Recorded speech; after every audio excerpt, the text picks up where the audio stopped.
یا اللہ ہمیں ایسا صالح دل عطا کر جو کبھی آپ کی نافرمانی نہ کرے، میری اولاد کو بھی صالح بنا دے۔ وہی ہے جو ماؤں کے پیٹ میں جس طرح چاہتا ہے تمہاری صورتیں بناتا ہے۔ اور احسان کرو، بے شک اللہ تعالیٰ احسان کرنے والوں سے محبت کرتا ہے، اور اللہ ہی سب سے بہترین رزق دینے والا ہے۔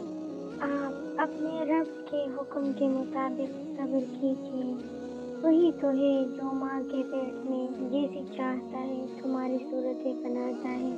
اس غالب حکمت والے کے سوا کوئی عبادت کے لائق نہیں۔ اگر تم شکر ادا کرو تو وہ تم سے راضی ہوگا۔ اے اللہ ہمیں جہنم کی آگ سے بچا۔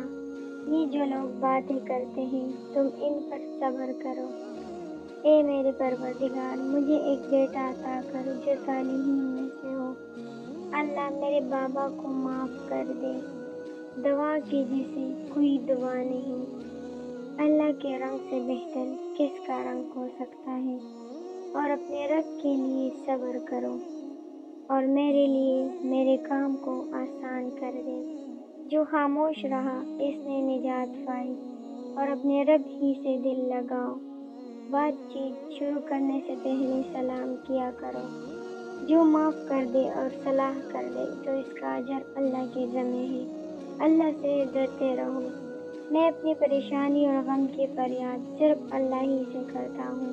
درخت سے گرنے والا کوئی پتا ایسا نہیں جس کا اسے علم نہ ہو، اور ایک دوسرے کی پوشیدہ باتوں کی جستجو نہ کرو۔ کسی ایسی بات کے پیچھے نہ لگو جس کا تمہیں علم نہیں۔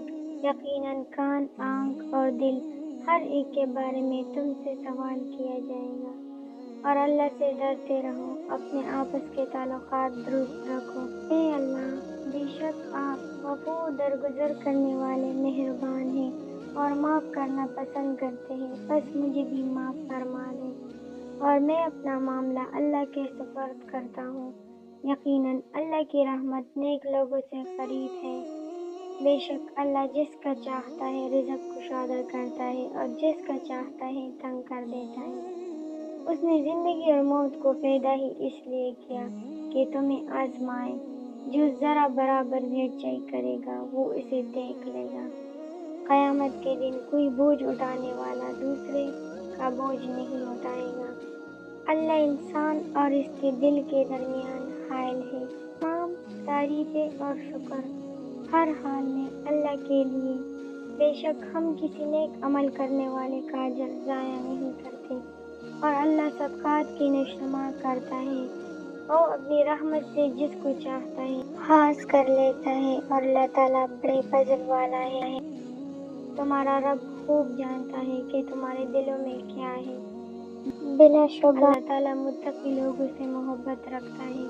پھر اس دن ضرور تم سے نعمتوں کے بارے میں سوال ہوگا۔ مومنوں کا ولی اور سہارا تو اللہ ہی ہے، اور اپنے رب ہی سے دل لگاؤ۔ یہ تھی ہماری آج کی کچھ قرآنی آیات کا ترجمہ، جو ایسا لگتا ہے میں جب بھی پڑھتی ہوں قرآن کا ترجمہ تو مجھے ایسا لگتا ہے جیسے یہ مجھے مخاطب کر رہا ہے۔ اس میں دنیا کی تمام مسئلوں کا حل موجود ہے۔ آپ جس مسئلے کا بھی حل چاہتے ہیں تو قرآن کی آیاتوں کو پڑھ لیا کریں، آپ کو اپنے مسائل کا حل مل جاتا ہے۔ اگر آپ لوگوں کو یہ ویڈیو اچھی لگی ہو تو اسے لائک اور شیئر ضرور کیجیے گا۔ ملتے ہیں نیکسٹ ویڈیو کے ساتھ۔ اللہ حافظ۔